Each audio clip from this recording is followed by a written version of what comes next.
وہ جو نہایت مہربان ہے، اسی نے قرآن کی تعلیم فرمائی، اسی نے انسان کو پیدا کیا، اسی نے اس کو بولنا سکھایا۔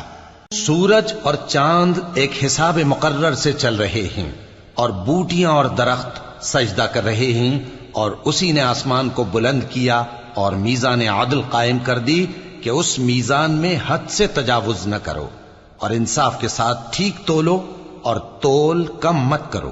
اور اسی نے خلقت کے لیے زمین بچھائی، اس میں میوے اور کھجور کے درخت ہیں جن کے خوشوں پر غلاف ہوتی ہیں، اور اناج جس کے ساتھ بھس ہوتا ہے، اور خوشبودار پھول۔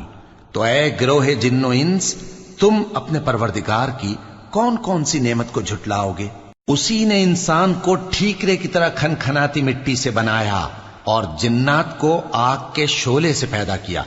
تو تم اپنے پروردگار کی کون کون